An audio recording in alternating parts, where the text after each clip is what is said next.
the Spirit Sessions podcast. I'm your guide, Katie Silcox, bringing you your weekly self-love soundbite. Join us, where I'll help you find your true spiritual home, where every single aspect of you is holy ground, holy ground, holy ground, holy ground.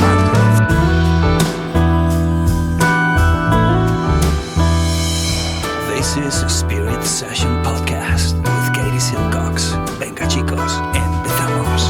5, 4, 3, 2, 1, 0. All engine running. Liftoff. We have a liftoff. Hi everyone, Katie here. This podcast is intended to inspire you, educate you, and most importantly, support you on your journey towards knowing who you really are, that inner self, that inner teacher. I am not a psychologist or a medical doctor and do not offer professional health or medical advice on this podcast. If you are suffering from any kind of psychological or medical issue, please do the right thing and seek help from your qualified health professional. Hey everyone, it is your Ayurveda Gal Friday here, Katie. If you hear a little squeaking noise in the background, it's my dog. She has a ball that squeaks. Any of you know about this really annoying toy? I just don't have the heart to take it from her because she's so happy. So the podcast we have coming up is with a dear friend of mine, Brett Larkin. We are talking about some really juicy stuff, all things feminine. What is feminine energy? How does it appear and how do we embody it in our yoga practice, in our daily life? And you can get all of these questions answered and learn more about Brett's experience with yoga and Kundalini, as well as my take on Ayurveda, somatic movement, and some subtle things about energy that you may not have thought of before. So I really love this podcast. I encourage you to listen to it. I think it's going to spark some ideas about how you can shift your own practice and how to honor the feminine in a really clear way, in a practical way, so that you can get energy moving, which is what she likes to do. She likes to move. Hashtag you can't put Shakti in a box. I hope you enjoy this podcast with me and Brett Larkin. All right, everyone, welcome. You are sitting with me, Brett Larkin, and my dear friend, Katie Silcox. We have a lot in common, which we're going to tell you about. And we were just talking before we hit record about this craving that we both have to slow down a bit. I think this is globally something everyone is feeling, and it's very connected to this idea of the feminine, which is actually what we are here to talk about today. We're going to talk about feminine form Ayurveda. We're going to talk about feminine form Kundalini. We're going to talk about somatic yoga, this new healing, intuitive way of moving.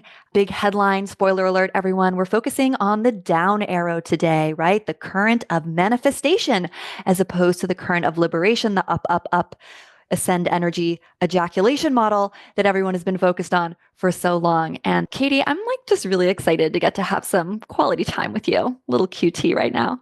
Girl, you are my sister from another mister, and I'm getting teary-eyed, which is my vibe, to just hear the words downward facing triangle, arrow, and manifestation versus liberation.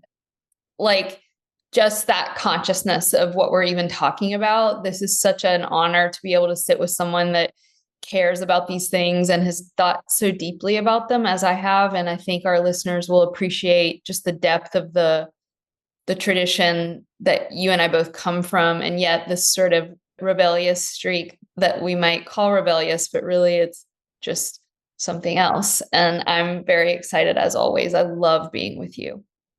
So for those of you who don't know, Katie and I are engaged in what we call a sister school relationship, which means that graduates of the Uplifted Teacher Training programs, if you want to study Ayurveda, I really suggest that you study with Katie at Shakti School, because she and I share the same teachers, meaning that some of our core original teachers back in the day are actually the same people. And as yoga has modernized and spread, we know that all of it is good, but not all of it is really honoring what I think Katie and I would call like the tantric principles, right? That energy ascension is just part of the story. We also need to ground, and kind of just this deeper layering of not just studying yoga, but realizing that yoga was always meant to exist within its sister science, which is Ayurveda. So even within my programs, we're taking an Ayurvedic approach to how do we personalize these postures for each individual. And likewise, Katie, Shakti School grads, you're very welcome in the Uplifted community, and you'll find our teacher trainings really, I think, resonant because we're working from that same Ayurvedic foundation. Anything you want to add, Katie, about just like our commonalities? Well, I mean, yes. And the sister school, I just want to kind of highlight that for everyone. And I think that we may kind of gloss over that. And I love the way you just named it and defined it, because there's something in the ancient tradition that's so far beyond India, even though you and I both have this passion for the study of ancient Indian mystical practices, but within this greater context of the feminine, what we're really talking about is something that in the Mesopotamian culture, for example, was called double goddess power. And so you see a lot of this mudra where you're holding these two things, or the goddess is flanked by two owls, or you have two goddesses sitting side by side. And what it was teaching us was that one of the first basic principles when we speak of the feminine, what are we talking about? And first and foremost, she does not really like to be defined. I mean, that's kind of the definition of the feminine. But if we were to attempt to, it's that energetic experience of sitting heart to heart and sitting shoulder to shoulder in a circle with your friends, and that we share power, and that we understand this collectivism can coexist beside our individuality, and that through actually honoring one another as a wise friend or a wise sister, there's something that appears called the guru. And the guru is not a person in the feminine form, but a function of our hearts being open together. And so I just kind of want to say thank you for saying that we are your sister school, and we feel the exact same way about you. And I think to the audience, to really understand the culture that Brett and I grew up in the yoga world, this was not our model. Okay, No. so you want to speak to that, Brett? Well, I mean, I think, oh goodness, I mean, where to begin? I think I want to double click into what you said about the guru, because I think Yeah. we just want to have a conversation going where we think it's going to be most interesting for us and listeners as well. But also, just coming from my perspective, it takes a lot for me to recommend someone else's school. I think for those of you listening too, it's like the internet is such a big place.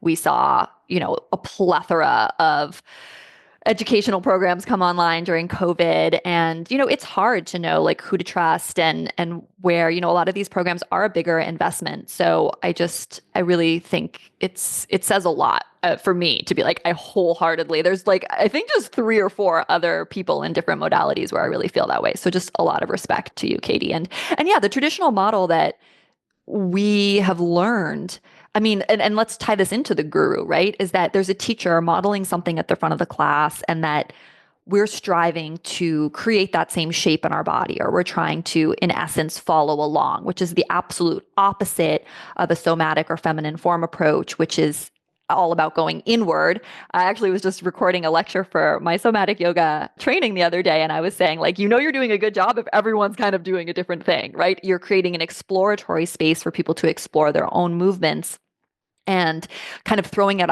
ideas like a menu. So it's very different cueing style for those of you that have maybe done a traditional 200-hour teacher training, because you're not saying, front heel, biceps, back arch. You're actually giving a menu of ideas.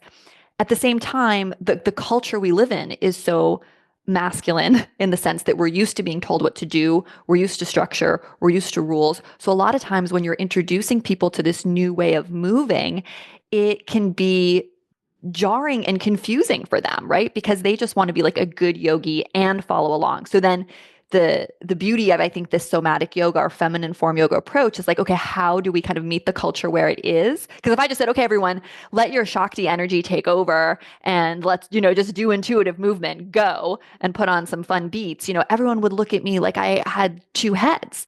So we need to kind of coax people into this new way of being. And the model that I was taught, and what I was taught about Kundalini, and I want to hear from you as well, is, well, first of all, I was taught the guru model, which is that there are people who've come before us who've created routines and structures, always men, and they know what's best, and we need to follow those rules. And sometimes we need to follow their exact timings, I'm thinking of Yogi Bhajan, for example. We need to literally follow to a T, not just everything that they prescribed, but actually changing or altering it is a crime, pretty much. And things have to be in a very specific order, in a very specific way. If we look at the origins of a lot of this practice, the body's actually seen as the enemy. The body is seen as an obstacle that needs to be overcome. The body has a lot of pesky urges. It wants to eat, it wants to have sex, it wants to think about things, it's hungry, So a lot of this yoga that we've been handed down through the sutras, I mean, there's so many texts which we can talk about that actually are about the feminine form. They just aren't prioritized. Like, we haven't looked at them here in the West as much. But this idea is like, we need to transcend the body and its pesky urges. So it's very much about the up arrow, up and out. We want to, lift and raise our energy. And then we have this confluence of kind of tragic events of this huge focus on energy ascension techniques and leaving the body, colliding with sort of the information age of social media, the internet blowing up, all of us kind of being reduced to heads on Zoom, high vata throughout the culture. So we actually don't even need these energy ascension techniques. We actually need to remember that we're a human with an animal body. So I'll pause there, but I think that's maybe a little bit of a nice overview. And I think we should also tell people what we mean by the words masculine and feminine. So chime in, and then let's do that next, because we're not talking about gender here. I'm sure everyone listening knows that, but we're talking about energetic principles that exist within everyone, regardless of how you orientate sexually. Mm-hmm. No, that was really beautiful. And so what do we mean by the feminine and the masculine? When we think about what Brett just said about this ascension technology and kind of being within a system of structure and being told the rules and how things should be, everything you were describing, Brett, you could have just substituted the word yoga for the army. I mean, we have to understand, and Brett has an amazing book about this, Yoga Life, and read it, everybody. And she kind of walks you through a little bit of it, but these experiences were melded from Indian martial arts oftentimes, and British Army technology, and North European calisthenics from women. And so there's this melange of culture. And so on one hand, we could say, oh, wow, looks into all of this masculine energy, structure, rules. And so there can be this tendency, because we have it in our brains, to demonize that, right? And yet I can tell you from experience, if you just let everyone in the room put on beats and swirl around in their skirts, you get the extreme feminine that I would call the immature feminine. And it's called, well, we could just call it unbridled chaos. And so within the traditional tantric teachings, what we find is something like the symbol of the yin and yang. We're encouraged to see the feminine within the masculine and the masculine within the feminine. In other words, this energy that we all possess, men and women, needs to have structure to flow through. So some cueing can be helpful. And so, for example, in the Shakti school, when we meditate, there are methodologies, right? Otherwise, it is just chaos. And one could argue that's quite an advanced practice, to just sit down and be with what is. And that really is the most advanced practice. But what are we talking about when we say masculine and feminine? And so the trouble is that in some traditions, they're defined as their opposites. In other words, in the Hindu tradition, Shakti, or the divine feminine, is often depicted as the dynamic aspect of life, the wildness, the emotionality, she who is forever changing, she who is 360 degrees of experience, from the light to the dark, to the anger, to the love. Whatever one can experience as a human or any other creature is an emanation or expression of this dynamic, ever-changing goddess experience. And so it's moving. And then you have on the other side of that, the masculine, which is kind of depicted as this stoic man, right? This masculine, quiet, calm energy that can be defined on the kind of grandest scale as pure consciousness, emptiness, openness, that which is never changing within your mind. And then the other half that which is always changing in your mind. I mean, at the end of the day, we're really talking about your psyche, your mind. So that's one really cool way. But then if you go to a different tradition, they flip them. So in the Taoist tradition, the feminine is the womb. It is the open, empty space waiting to be inseminated by the dynamic masculine semen, that which is very mobile, right? And so the point here is not which is which, it's that there is duality. There is this experience that we have of the morning and the night, the happiness and the grief, the birth and the death, the youth and the aging, the mind being calm and the mind being super active. And to be able to open our hearts to the reality of our experience that is duality, and yet to acknowledge that there's some kind of unification within all of that, one could define yoga. And so we could kind of go from there, Brett, if you want. Well, I think a huge piece of this, and thank you so much for talking about how the Buddhist Taoist tradition sees them as reversed, because I talk about that in one of my manuals, and it's frustrating to me because I've even asked some really like seasoned teachers about this and they don't have good answers for me. I'm like, why is this entire structure like actually reversed, in some of these other lineages?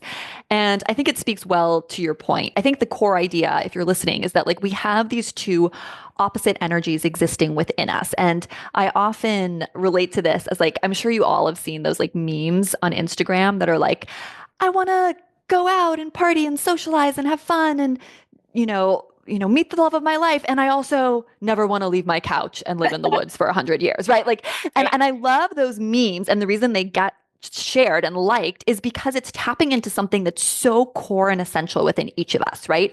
All of us crave stillness, aloneness, put me in the middle of nature with no obligations, nothing to do. And there's also a part of us that's so craving that movement, that excitement, that dynamicism of life, right? And we want both simultaneously. And that kind of is the curse of the human condition, right? It's the price we pay to be manifest. I always say we live on a polarity planet. Polarity means, right, two opposite things, have split apart. And like that would be the sperm meeting the ovum splits. Were created literally in the womb through this division process, right? So the price we pay to be on earth is that we're subject to this duality, right? Where we have both of these cravings. And so then we really need the art and science of yoga and Ayurveda to figure out, well, like, how do we navigate between these two? What does that look like? And something that I see people struggle with is what I call the projection problem, is where we expect something else, or usually someone else, to help us figure out how to balance that, right? Like I want a man to hold and contain, my emotionality, or men just can't handle me because I'm too big and too emotional, right? I'm sure many of us have experienced that or had a friend say that. But that's the projection problem, right? The reality is she needs to strengthen her internal masculine, if we're going to stick with the yogic tantric model, to be able to hold herself. So all of these different things that we're talking about are aspects of self. And the trap it's so easy to fall into is, wanting to project that what we need to own internally to make these energies harmonize onto someone else or onto our work, for example, right? My work is controlling me. I need to get certain things done. And it can really choke my feminine, right? So that's on me. So always coming back to that, like, I am the empowered designer of my life. That's one of my favorite like mantras, cheat phrases. I have it, written in a bunch of different courses, because that kind of puts us into this level where we're able to see these energies at play. I'm handing it back to you, Katie. Well, I am sitting here feeling like you are shooting arrows into my heart, because yes, this whole projection problem is such a huge part of the tantric model of reality, right? That microcosm is a mirror of the macrocosm and vice versa. That which I hate on the outside or I adore on the outside is a mirror reflection of what hasn't yet been experienced and digested within my own self. And I currently I've been a 9-month relationship with a 21-year career Marine. And so let me tell you, that masculine energy is super strong in my life right now. And I'm having to really harness that part of me that wants that outer masculine to contain the inner feminine. So that hit really, really strongly home for me, Brett. And what I also want to kind of highlight for everyone in terms of this discussion around the feminine form that you and I think, have been drawn to evolve ourself and our communities into. One of the core principles that we highlight at the Shakti School all the time, and it's something that I have to be reminded of every week of my life. I mean, I am, like many of our listeners, very much tuned to the masculine energy. Like this thing that I'm creating and that you're creating, Brett, like, remember everyone, we're doing this in a way because Brett and I need this, right? Like, we're all products of the culture that we grew up in, whereby I want to know what's wrong and I want to fix it. And so whether that be an imbalance of my health or a relationship experience, my own internal reality, we live in this paradigm where if something's broke, we need to fix it. And while there's nothing wrong with that, right? Like, we all want to feel more comfortable. We all want to feel more at ease. We want to be healthy. There's nothing wrong inherently with that. But when we dive deeper into like, how do I experience a tantric transformational alchemy, that rule is actually a resistance pattern that actually inhibits any kind of movement of prana. Prana can't flow through that belief system. And what is the belief system? I'm effed up, I'm broken in a myriad of different ways. And I want usually an outer force, as you said, to tell me what to do to be better. How do I fix X? And from a feminine form perspective, we're working with energy.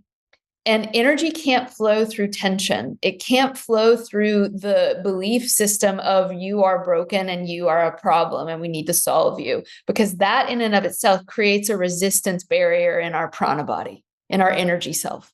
And so one of the first principles of feminine form practice, whether it be medicine or yoga or therapy, the first rule is you're not broken. And what you are experiencing isn't a problem to be solved. It's an energy to open to with curiosity.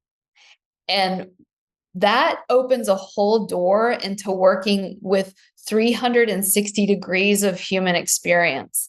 And you have to be a very mature human being to do that. And so first and foremost, we need to create good rules and ethics. This is like the young yogi that learns the yamas and niyamas, right? The rules of nice behavior. That's important, but that's not Tantra per se. Tantra throws all those rules out the window because it's an internal alchemical experience. I'll give you a quick example. My teacher asked me to write down all the ways back in 2016 that I was just like Donald Trump. Because I didn't really like him, like many of you. And I was so angry about this. I'm nothing like him. But when you are so charged around an outer person or experience, you can be sure that there's a message in there for you. And so I did this practice and where I actually held him in my arms like a baby, and he was like my child. This is like a Buddhist tantric practice. And Donald Trump was like, suckling at my bosom. And so I realized I hold in myself the seeds of narcissism and the seeds of manipulation and the seeds of ignorance and the seeds of hubris and the seeds of the immature masculine, and on and on and on and on. And as I began to open my heart to the way that I hold that too, all of this rage started to dissolve. And I won't walk you through every aspect of my experience, but I will tell you, it liberated a huge amount of prana. I've never felt that resistance again. And so, highlight number one, all energies are to be welcomed. And we can do that without putting up with bad behavior in other people. This in no way means that you stay in abusive relationships or that you hang out with people that you shouldn't. But we're talking about like a very subtle internal alchemy. Maybe that's inspired you, Brett, to kind of bring up something else. Well, I love what you said about, energy can't flow through tension. And I know we wanted to touch on, feminine form Kundalini, and the traditional Kundalini model works through this idea of pressure, tension, stress, and friction. And like, actually, that's literally like a quote that they use. Wow. And the idea is that you put pressure on the nervous system. You poke, provoke, and elevate.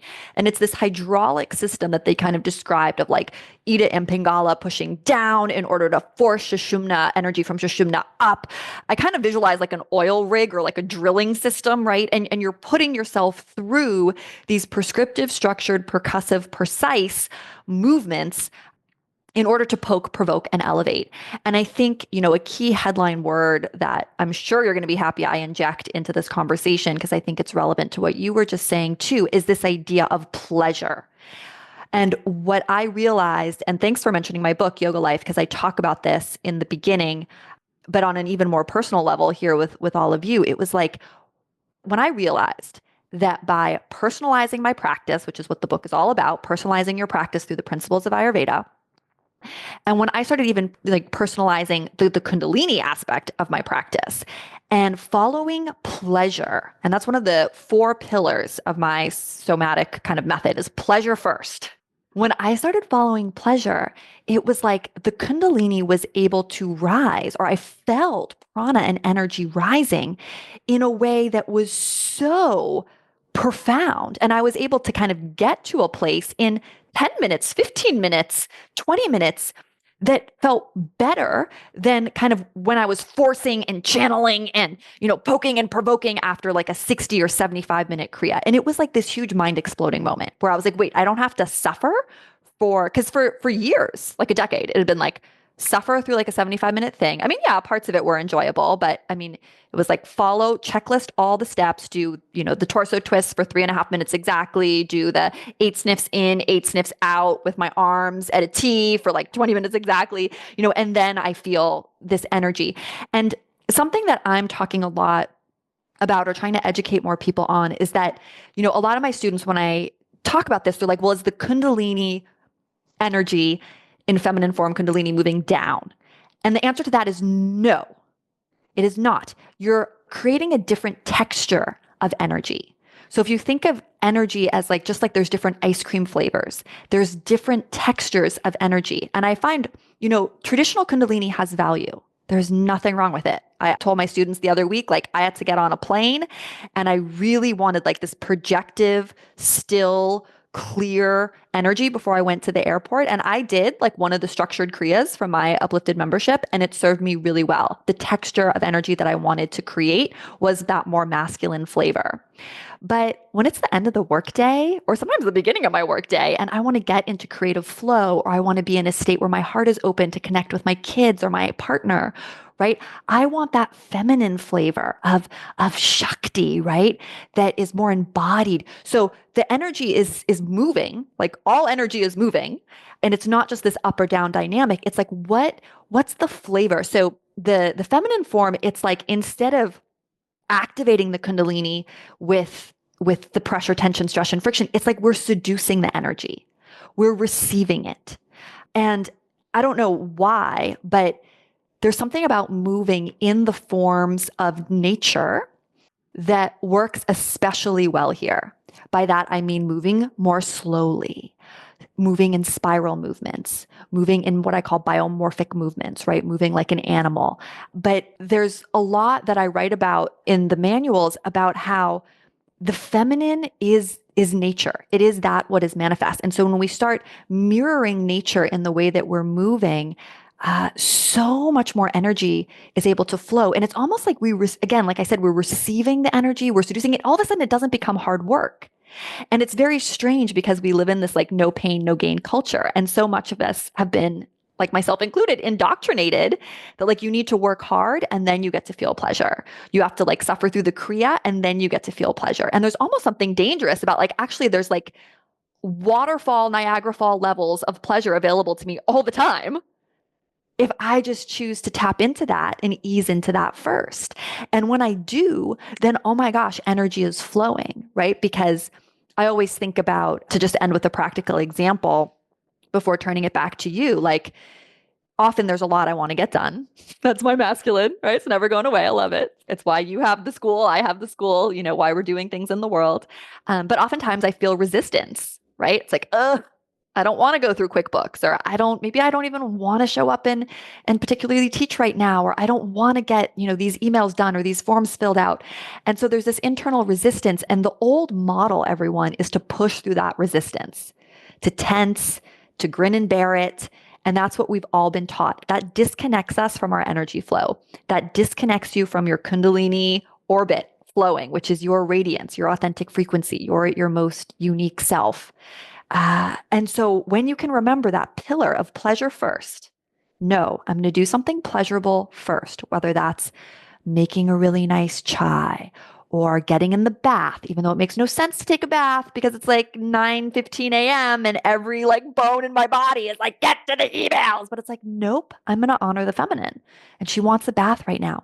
And if you start playing with this kind of cultivating the opposite, going into the feminine, even when society's expectations would not be that, what happens is, like you said, all of a sudden there's not tension anymore. Energy starts flowing. And then all the things I find that I needed to get done or I wanted to get done easily after. Even though maybe technically I have less time on paper, time changes and shape shifts. And I really truly believe this. I've been on like a 4-year journey now, proving this to myself. I proved it to myself so many times, and yet it's still so easy to fall into the old pattern. But if you think of like an instruction manual, step 1 of anything you want to get done should be like, fill yourself with your frequency, with your essence, with your Shakti first. And then everything else that needs to get done on the to-do list, like 2 through 40, is going to flow and get done in a much more organic, easeful, pleasurable way because you feel pleasure first. I don't know. Does that make sense, Katie? Are you with me? Girl, I'm with you. And so listeners, that was amazing. Let's talk about the up and down thing. So every cell in the body wants to be stimulated, pushed, provoked, even sexually. We enjoy that, right? Sex is weird. It's like, are you provoking me? Are you biting me? Is this pleasurable or painful? There's this provocation.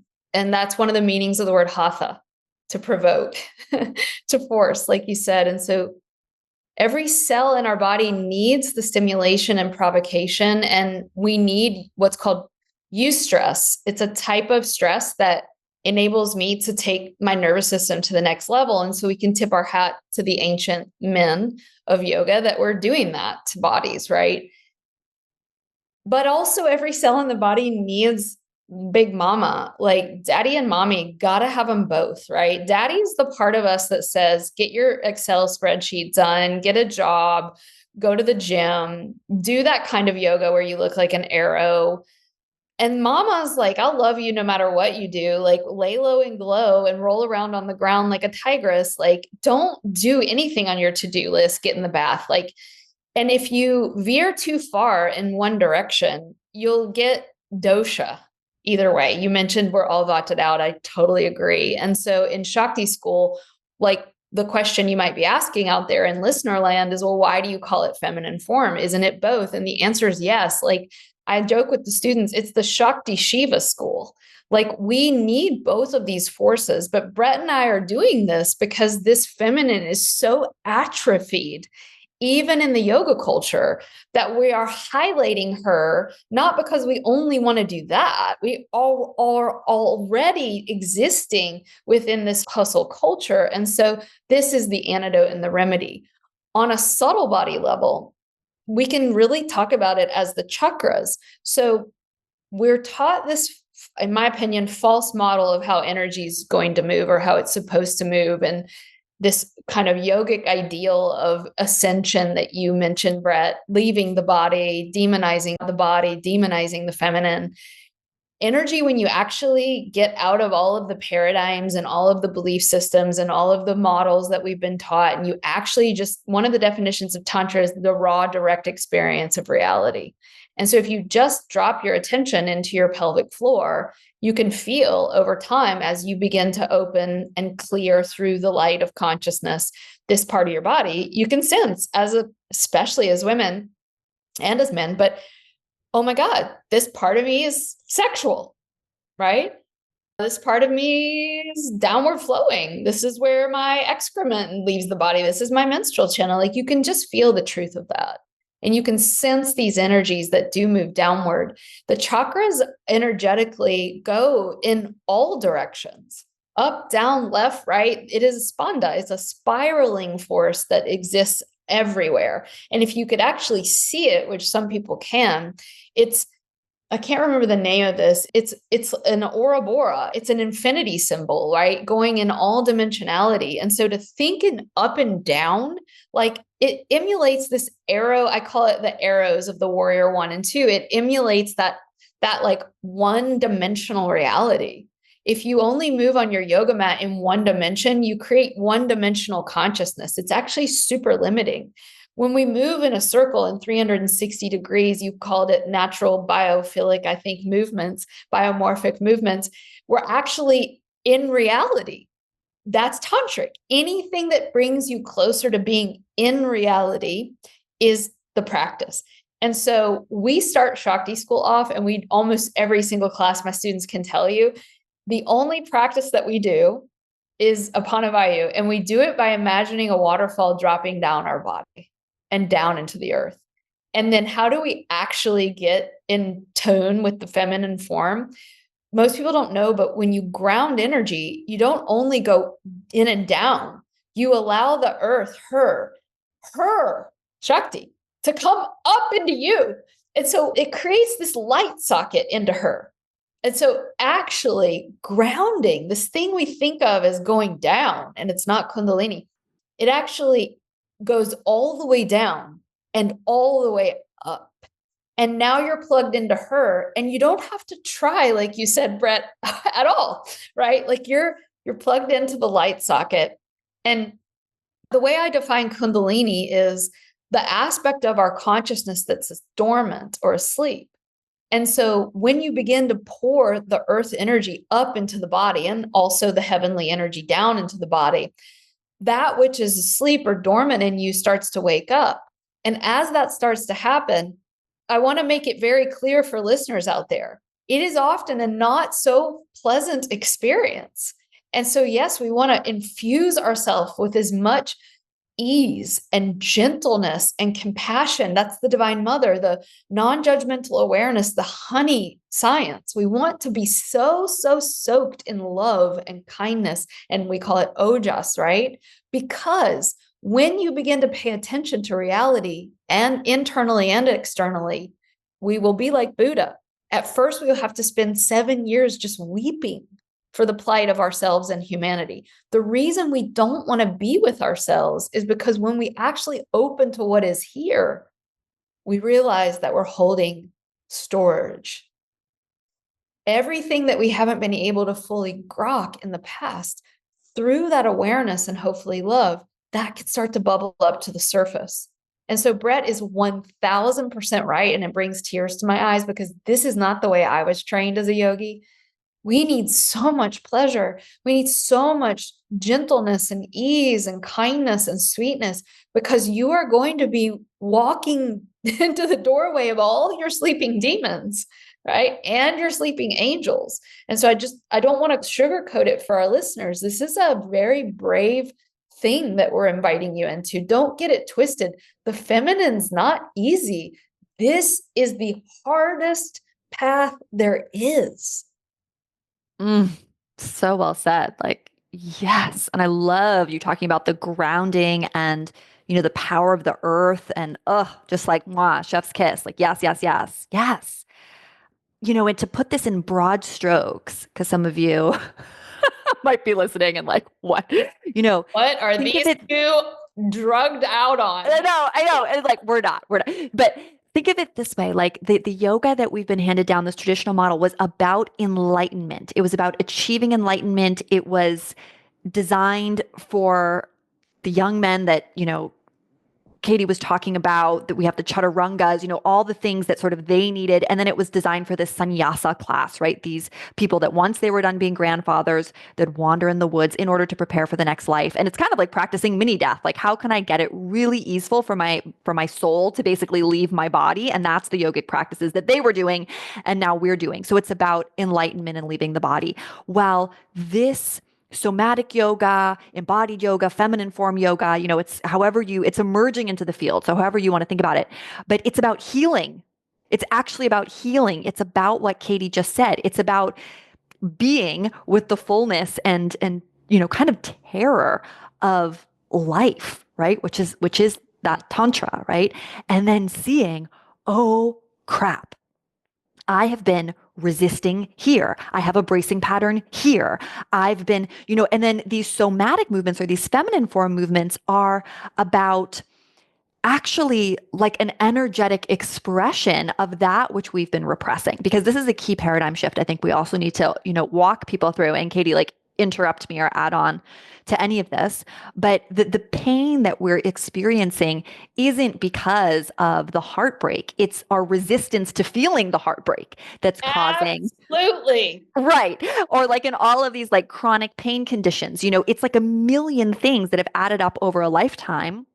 Living in a body is hard, and time does not heal wounds. It covers them with fascia, right? Amen. That meaning that I'm walking through life with all these habitual bracing patterns that I'm not even aware that I have, right? And that's inhibiting, my Kundalini orbit, and it's kind of coloring the way that I see the world. So what's so beautiful and powerful about these somatic or feminine form types of movements is, instead of staying in the, Katie, you had such a great word for it, like the linear, like the hatha vinyasa, which again, we love, but it's actually saying, I'm going to explore that wound, that which I may have been repressing or be afraid to feel. And I'm going to dive deeply into it, leveraging different textures of energy. So let's come back to texture of energy, because I think that's really important, because yogis just seem to think of energy as like one thing, while really we have so much different energy that we can cultivate at our fingertips. And I'm actually going to feel to heal, right? It's back to that old cliche. Like, once you get to the core pain, the core heartbreak, and actually truly feel it, which is going to feel terrifying because your intellectual mind is a coward and it doesn't want to feel, but the body is brave and is totally willing to do it. I mean, if we look at animals, like, they are very willing to deal with trauma. They shake, they have those neurogenic tremors. Like, the body's actually very well equipped, I believe, to handle trauma. The problem is we've stopped all those bodily urges, like those neurogenic tremors or shaking, somatic shaking that many of you may have seen me do or done with me in classes, right? That's a reflex that we've lost, just like our gag reflex. Like, literally, it's something we used to know how to naturally do, is we'd shake off the excess stress hormones that were in our system after a stressful event. We've kind of been trained out of doing that. So somatic yoga is also helping us close the stress cycle by doing things like shaking or flicking the wrists or emoting, making what I call unstructured sound. This is not mantra, this is unstructured sound.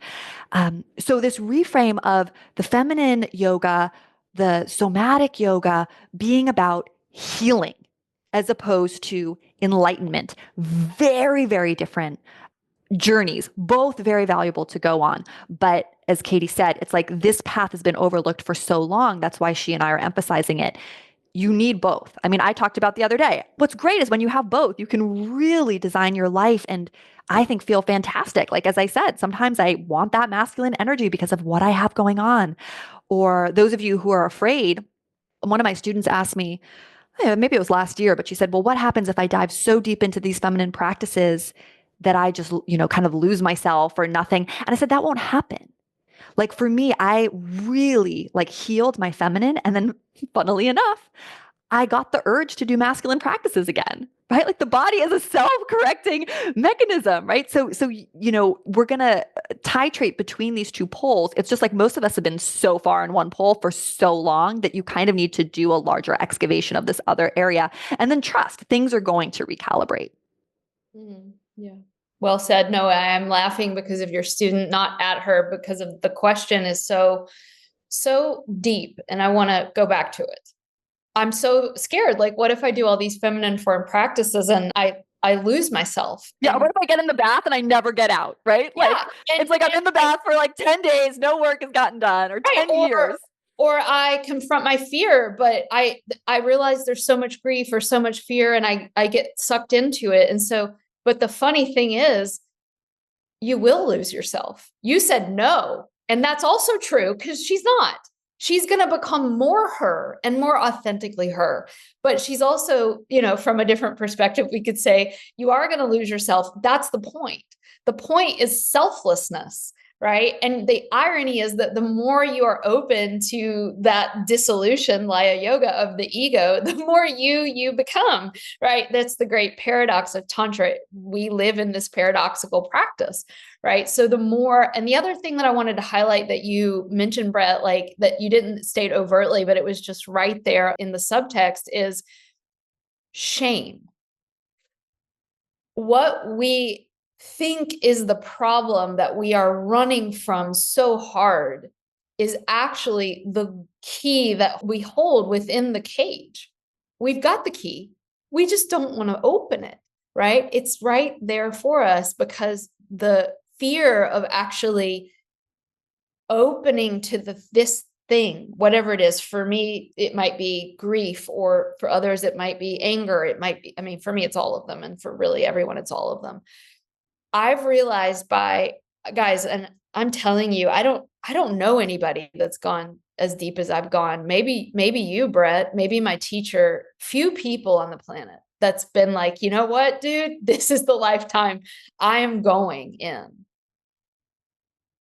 The more I've opened to the depths of my own fear, my feelings of being rejected, my narcissism, my sorceress energy, you name it, I've done it, right? The more I've opened to those things, the more I realized there was, and still is sometimes, a wall of shame around actually feeling these things. And when I could let that down, and we can let that down for a moment, and that's where a teacher or a good therapist or a friend, is really helpful, or maybe us together, you and I, Brett, just giving everyone permission on the podcast. When I've just said, you know what, I'm going to open my heart with curiosity to that which is here. It's often the thing that we are unconsciously, and that's an important word. Yoga is making that which is unconscious conscious, but that's challenging, Brett, because if it's unconscious, how am I going to know that it's even there? And that's where a good teacher really can help you, right? Or your husband who can see all your shit, right? When I'm able to actually open to the thing which I am so terrified of about myself, often things I'm not even aware of, now we are cooking with gas. And although I agree with you that this is the path of the feminine, it is the path of life, birth, healing. When you go so deeply into that, this thing flips back on itself, and it is death. If you go so deeply into death, you will find birth. And if you go so deeply into birth, you will find death. In other words, if I allow myself to die to myself, meaning I let go of the ego, I find that there's this huge flow of energy and Shakti through my body. When I finally just admit, oh my God, I am so afraid of feeling X, and I just let myself open to it, all of a sudden there's a miniature death that happens. And there is even sometimes a lot of grief around letting parts of ourselves that we are so identified with die off. Suddenly this new thing can be born.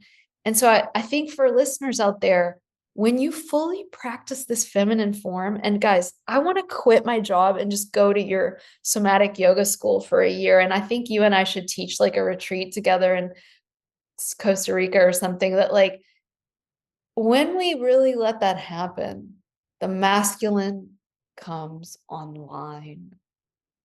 These things are never separate. Something I love to talk about is, the masculine exists and does the best work inside all of us when it's in a devotional relationship to the feminine. That's how it's always supposed to have been, right?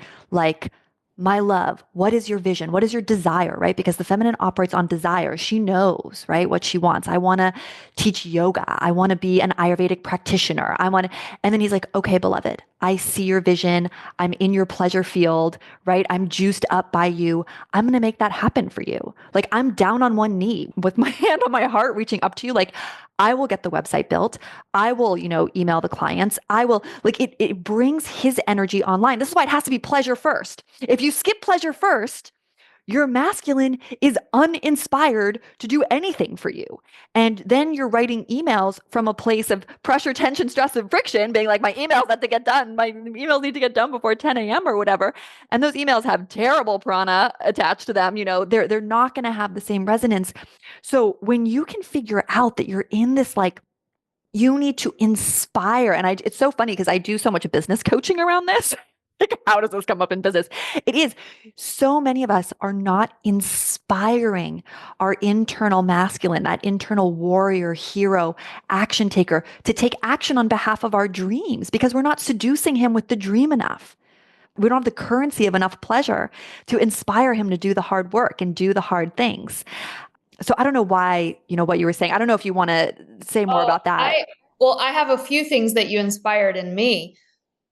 Your feminine inspired my masculine. First, may we all come back in another lifetime with Brett as our husband. It's because I was like, ooh, this masculine my feminine. But I love the way you're describing it for something as practical as the way you run a business, or for anyone out there that, I mean, it doesn't have to be entrepreneurs. It can be anyone out there in the work world, or even mothers with babies, right? Like, the ancient teachings say exactly what Brett just said. Shiva Shaktya Yukto Yadi Bhavati. Like, Shiva, without her, is dead.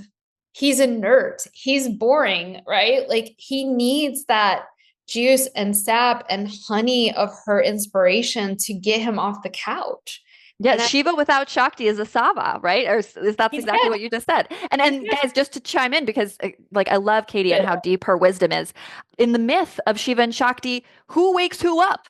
Shiva is meditating for like thousands of years, and Shakti dances and wakes him up. So again, we're just providing you guys with some actual like proof from the books that she's. And I'm getting so turned on, not in a sexual way, just in a brain way of like, Brett and I are showing you all this pranatana in action. Pranatana, the way in which your energy inspires your form, whether it be a body movement for health called yoga, or it be a business, or it be a poem or a book. It emerges out of her. And you, listener, get full reign to figure out what her is for you. Lauren Hill raps about it. You're popping yang like you got yin. You don't have yin and you're popping yang. Go get yin. She knows it, right? And Tony Robbins, get your state, then tell your story. I mean, we're all kind of dancing around the same principle. And what's so banana sandwich is that our culture doesn't teach us this. It's solar, solar, solar, solar, masculine, masculine, masculine. And the way this shows up in the yoga culture is that there is a lot of blindness to the way in which, in some traditions, the feminine, even those who may be professing to teach about the divine feminine, is actually being dishonored. How do we make sure we're honoring the feminine if we're a teacher? We bow before the innate sovereignty of the intuition and the lived experience of the woman sitting in front of us. The ant and the lion and the bear sit in a circle. You could still be the lion, you could be the king of the jungle, but you're sitting in circle with all those around us. And I just feel so, and I know, Brett, you probably feel this too, when I'm around all of these women that come to my programs, I am 100% sitting with equals. It makes me think of the personalization aspect, right? Because if you're really honoring each person, we need personalization, right? It doesn't make sense to be like, everyone do a sun salute with your breaths perfectly synced together at the same pace on the same breath cadence, right? It's coming back to this same theme we've been talking about. And I want to click into what you said about the mini death, because I think the T word, right? Trauma, this comes up a lot. And, it's something that I honestly, I used to shy away from. It's like, can I say that I can help people with trauma? Like, does this, and that's something I've really, I think, stepped into the past year. I got a lot of additional training myself. And then, I'm also just feeling like I've heard so many people. I mean, oh my gosh, am I going to get this stat right? It was like 2/3 or something of women who've been sexually abused or sexually assaulted, like it never comes up in therapy because they're ashamed to talk or ask about it. And the person, like the therapist or the coach or whatever, also doesn't feel qualified. So it just never gets talked about.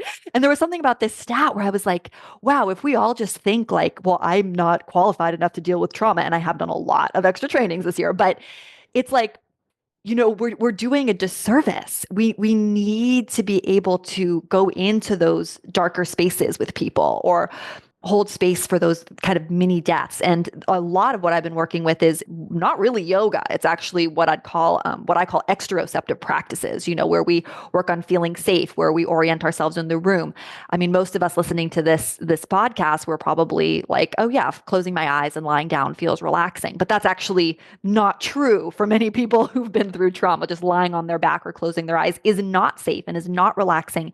So a lot of what I talk about in the coaching program and the somatic yoga program is like, well, what do we do with those people, right? Which is something we just haven't talked a lot about in the yoga world. We just assume, oh, meditation's relaxing, like everyone can do this. So when we're talking about, we're going back to these habitual bracing patterns. I loved how you talked about we need to face that which we've been resisting, which is where the pain is actually coming from. And I think let's spell out for people, I know you're with me on this, in Tantra, it's like anything felt fully will release or change. So if we just feel the heartbreak or be with the shame, feel it, it's going to feel like a mini death. It's going to feel like dying, which is why your intellect's going to be like, no, no, no, no, no, no, no, I don't want to do it. I don't want to feel it. But again, your body is brave and actually totally knows how to transmute and alchemize. And when we get to the base notes of these intense emotions, shame, anger, heartache, right? Like the base distilled version of all of this is just energy. And so, coming back to that student we talked about who had the question, I was like, if I go too far into my feminine, what's going to happen? It's the same. I think you very smart. You said, sometimes it's the same for people with grief, right? Well, if I feel this grief, it's going to be never ending. So I'm too scared to just even dip my toe in. But the reality is there is a finite amount of grief. It might take us 2 or 3 years to feel it all, but there is an end. And if we can feel something purely and fully and be brave enough to do that, it's not going to stay the same. It's either going to alchemize into something new, like that sadness is going to have a different, maybe you don't even work through all of it, but it's going to have a different flavor, a different texture. Anything felt fully can't remain the same as it was before. And so in these feminine form spaces, whether it's Kundalini or somatic yoga, like all the things you're doing with Ayurveda, we're starting that shifting process, being brave and trusting that the body knows what to do, because we all have this ability to be this internal alchemy source for ourselves. And also to remember that you're not alone. Before I hand it over to you, like you're not alone. This is where we have different textures of energy to play with. And this is something that, again, I think traditional modern yoga has just totally forgotten about. We're just talking about energy as this general thing. We're talking about it as up and down. You're lucky if you're in a community that like has the words Kundalini and Shakti. Most people aren't even there. The reality is there's as many energy textures as there are music notes. So tapping in to an archetype like Kali, let's say, and saying, I want to evoke that energy. This is what I call alchemical containers in the somatic yoga training. It's like, I'm not just going to be full of myself, like embody my own energy. I'm actually going to embody the sorceress or the high priestess or the panther. I love working with sometimes the dark jaguar energy, And I'm going to play with these different energy textures. And this is where it's really helpful to have some guidance around the goal isn't to become the archetype, but it's to leverage or use an archetype or a certain texture of energy as part of your alchemy process, or to just use nature. I work a lot with tree imagery, tree, mountain, water. I mean, this is where it comes back to like nature, because nature has been through everything we've been through and we can leverage nature. And I don't see a lot of yoga talking about this or doing this. I mean, do you? No, but this is yoga. What you're saying. Shape shifting. This is also like written about. Yeah. This is written about. The poses are called for names of animals and plants, etc., because this is where it comes from. You and I mean, and we're not the only ones, but I want to backtrack though. I think it's important. You and I were growing up in the culture in the same time. No one had even heard of trauma. No one talked about this. And then I experienced this, or I'd see students go into childs and it was unbearable. So the whole culture had to kind of update to this new word. But if we look back through history, both from India, but shamanic indigenous traditions across the globe, including where we come from, we see that trauma is especially lowercase t trauma, is a synonym for karma that the yogis were speaking of. So I just want to highlight, I think I did the same thing you did, Brett. I quit yoga completely for 2 years, and now I've been in mentorship for 7 years with one of the world's foremost experts in trauma. And what I can tell you is that true yoga is the original trauma release methodology. 75% of the Ayurvedic texts are not about the doshas. They are about entity removal. And that might scare some of our listeners, like, Katie's an exorcist. And it's true. It's just they use different language. The Bhuta Shuddhi, the cleansing of the ghosts. What are they talking about? Ghosts are metaphor for the traces of the past that live in our neurostructures. So we're using this new language around trauma, but really we're just emulating these ancient practices. And if you look at the traditional shamanic methodologies of trembling and shaking and dancing and experiencing, for example, from the bottom up methodologies. What do I mean by that? I mean, yes, I can, and I do embody the waterfall because I say so, but I also do practices of dream work or meditative work where I allow the images to come from the depths of my own subconscious. And I think those are actually sometimes even more potent images, the ones that come to you through dreams or through trance experiences because you believe them, right? Whereas someone telling you to visualize something, you always kind of be like, well, is this really real? So I just want to make the case for listeners out there. Yes, Brett and I are both on the same page. If you have a medical condition, seek medical advice. We're both big fans of seeking therapy with qualified psychotherapists, but don't forget that the yogi and the shaman woman were the original trauma therapists. And many of our current world's trauma experts are schooled in yogic tantric thought and discipline and have just recreating a new language around what we are really talking about, which is shamanism, which is using the body and the spirit and the mother earth and the father sky as a vehicle for interfacing with soul, which is prana, which is our life force energy. And I just really, it's fun to watch the way that you and I are on separate geographical and psychological journeys, and yet we're tracking. It's like almost as if there is this divine mother force that's guiding us, right? That's carrying us. And we're just both really excited for people to like update this operating system of yoga. I love what you said. I mean, it's brilliant. Like that trauma is karma. Yes. Like, yes, it's the obstacles that we must work through on this. Absolutely. It's the limiting beliefs and thoughts that are, and you mentioned this before and you kind of said it as in passing, but let's highlight it, Brett. These quote entities, these thought forms, these unconscious belief systems, these ways of relating through our nervous system somatically are coloring our perception of reality. And this is why we get in fights with our boyfriends, right? Or our coworkers, or go to war with one another, right? And so as we begin to interface in the way Brett and I are kind of opening up to share, we begin to see reality clearly. And what makes you and I different than a Buddha or a Christ, right, is that can only speak for myself. I'm still clearing, right? And I think that's really the essence of this experience, is just getting that perceptual apparatus more and more clean so that we can see reality clearly. Mm. Tell us a little bit more, before we close out. I just want to make sure we've been talking about movement, and I love that you're bringing in the Ayurveda. So just tell folks a little bit more about this, Ayurveda as trauma healing is kind of what you're talking about, because I think so many of us, myself included, we can kind of get trapped, not just in the doshas, because I love the doshas. I think they're applicable to like literally everything. So like so much love. But, once you start diving down the rabbit hole of Ayurveda, I feel like what happens to a lot of people is it just becomes very focused on diet. It becomes very like reductionist, right? There's like lots of terms and, we learn that it seems to like explode in complication, like those famous Ayurvedic books. I have them all in my closet, right? And it's easy to get overwhelmed. And I just want people to really understand, especially if they're listening from my community, like how your approach to Ayurveda is so different from that. And maybe you can tie it into some of what we've talked about already. Yeah. I mean, well, when you and I were talking about this podcast, it's like, I don't see any difference between what you do and I do.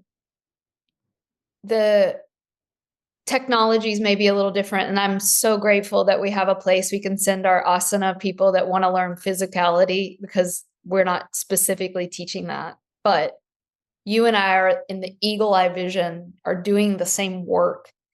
And I started the Shakti School for Ayurveda training because Ayurveda was exactly that. It was rules-based, super reductionist. I felt like it exacerbated people's eating disorders. I mean, and I loved my training and I loved my teachers and I loved my school, but what was missing was the feminine. There was this feeling in me of this needs to be nested within this greater context of what we're doing. And what we're doing is what I call spiritual Ayurveda. And spiritual Ayurveda said, all disease originates in this forgetfulness of who we really are, the true self. And so when you couch Ayurveda, what you eat, the rituals that you do with your body physically, the oils you put on yourself, the way you live your daily routine, when you nest that within this greater context of the why, right?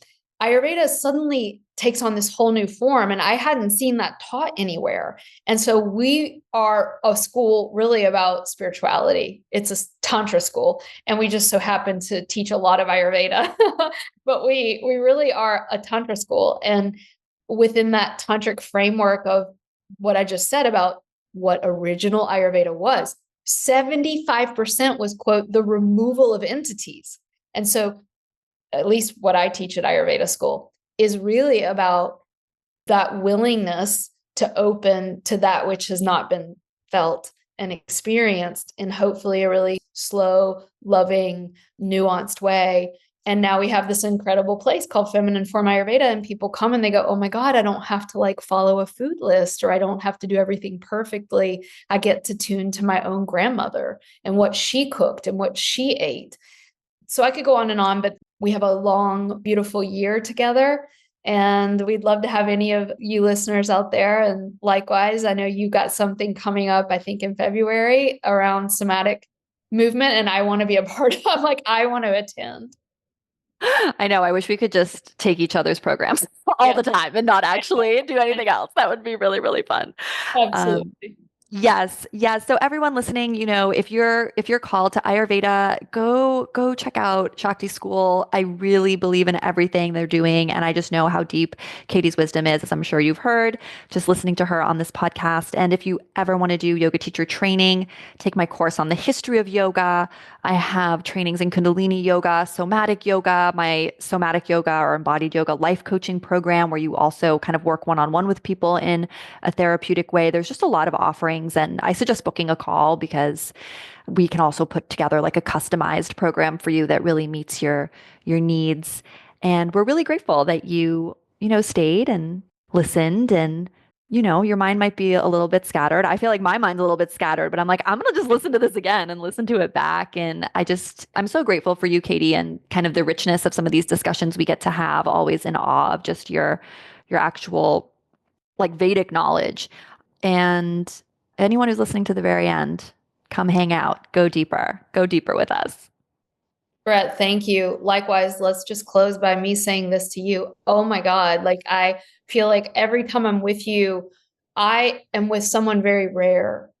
And I feel like a weirdo. And you remind me that there's someone else out there interested in all this stuff as well. And I know the people listening are going to get so much from this, and may this podcast serve them, and may just everything that we do right through these programs be for the benefit of everyone. And I feel just very fortunate to know you. And again, we send all of our people to you, and we just so appreciate your support. So thank you. And I know I will be listening to this again and taking notes on all the brilliance that you've given. So thank you, Brett.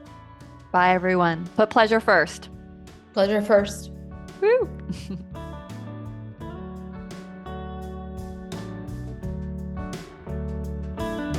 A big special thanks to Kevin Carlisle of Goodbye Gemini, who wrote this beautiful podcast music, and to DJ Juan Pablo Jimenez in southern Spain for mixing it and making it magic.